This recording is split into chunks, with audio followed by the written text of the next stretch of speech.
नमस्कार दर्शकों, धार्मिक चमत्कार में आप सभी का स्वागत है। प्रेमानंद महाराज जी से एक भक्त ने पूछा, क्या हम गुरु बदल सकते हैं? तो प्रेमानंद जी ने क्या उत्तर दिया, आइए जानते हैं। गुरु बदलना या गुरु ना बदलना, ये दोनों अज्ञान की बातें हैं।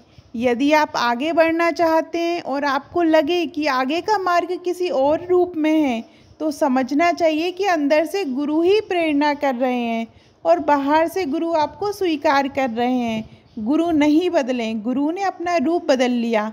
शिष्य को बस पहचानना है कि हमारे गुरु कौन है।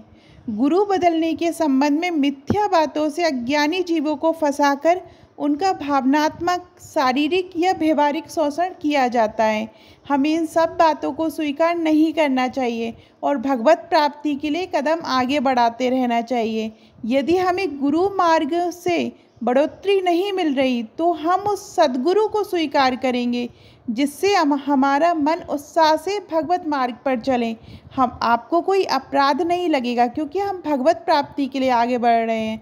ऐसा नहीं है कि आप फंस गए और आप गुरु बदलने से आपको अपराध लगेगा। अपराध तब होगा जब आप वहाँ फंसे रहें। आपको वहाँ से मुक्त होकर भजन में लगना चाहिए। सबसे पहली बात, किसी को गुरु ना बनाएं। हमें किसी से प्रभावित होकर उसे गुरु नहीं बनाना चाहिए।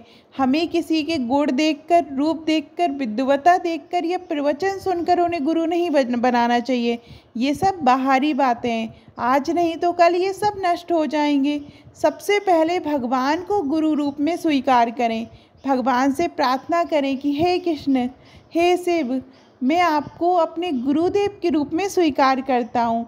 यदि मुझे गुरु की ज़रूरत है तो आप ही मुझे गुरु के रूप में मिले। मुझे नहीं पता कि कौन साधु है और कौन असाधु। आप मेरे सामने आइए और मेरे हृदय में शीतलता दीजिए कि आप ही मेरे गुरुदेव के रूप में आए हैं। इससे प्रभु आपको ऐसी जगह मिला देंगे जहां आपको कभी संशय नहीं होगा। जिनके संग से, जिनके वचनों से और जिनकी कृपा कटाक्ष से हमारा परमार्थ मार्ग पुष्ट हो जाए, वही हमारे गुरुदेव हैं। गुरुदेव के रूप परिवर्तन से हमारे गुरुदेव परिवर्तित नहीं होते। गुरुदेव का रूप परिवर्तित हो सकता है, क्योंकि हमारे गुरुदेव बहुत रूपों में विराजमान हैं। भाई कभी भी हमें कहीं से भी पकड़कर खींच सकते हैं, लेकिन वे हैं हमारे गुरुदेव ही।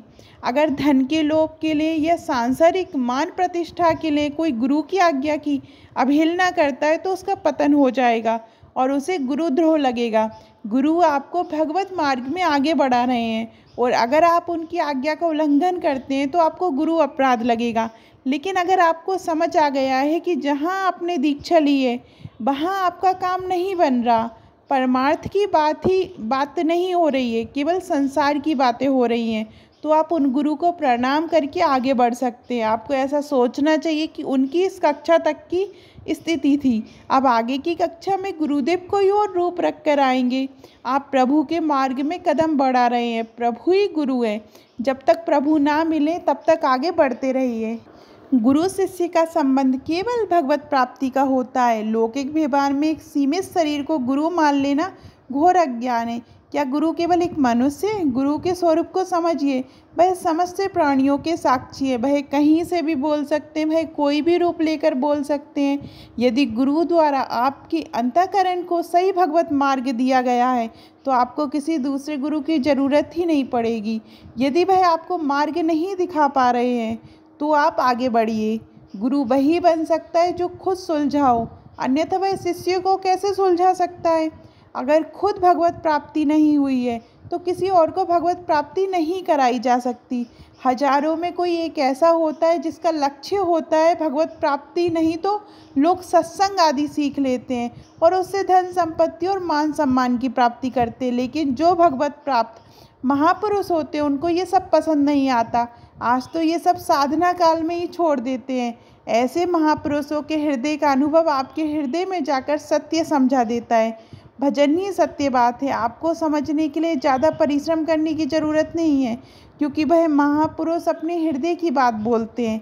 इसलिए उनके वचनों में इतना प्रभाव होता है कि उनकी बात आपके हृदय में धस जाएगी और वैसा ही कराएगी जैसा जो चाह रहे हैं।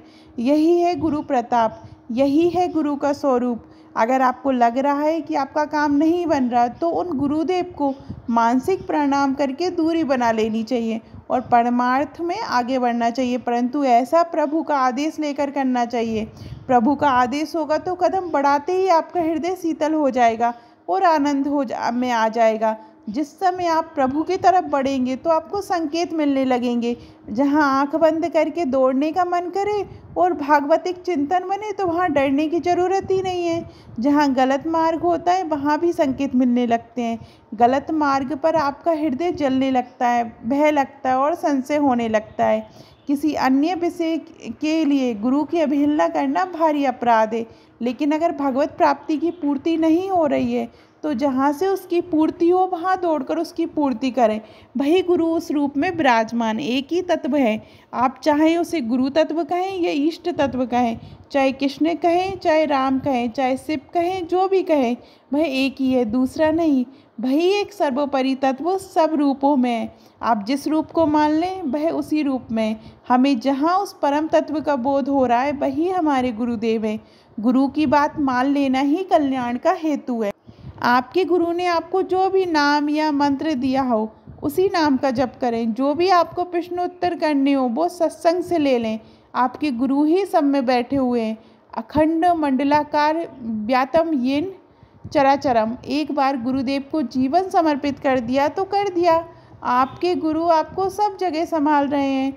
अगर आप पकड़ जाएं तो सही है, ना पकड़ें तो साक्षात गुरु बोले फिर भी समझ नहीं आएगा। जहाँ आपकी आश्रद्धा हो रही है अगर आप वहाँ बैठे रहेंगे तो आपका पतन हो जाएगा। आपका भजन तो बनेगा ही नहीं, उल्टा उनमें दोष दर्शन होगा। आप परमार्थ से भ्रष्ट हो जाएंगे। जहाँ आश्रद्धा हो रही है उसे छोड़ दीजिए, दूसरे मार्ग में कदम बढ़ाइए।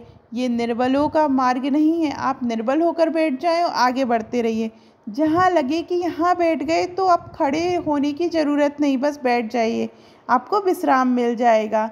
आपको प्रेमानंद जी महाराज का उत्तर कैसा लगा कमेंट में ज़रूर बताइएगा।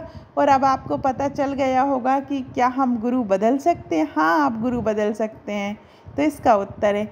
आपको ये वीडियो कैसी लगी कमेंट में ज़रूर बताइएगा। और अभी तक आपने हमारे चैनल को सब्सक्राइब नहीं किया तो सब्सक्राइब करिएगा। धन्यवाद।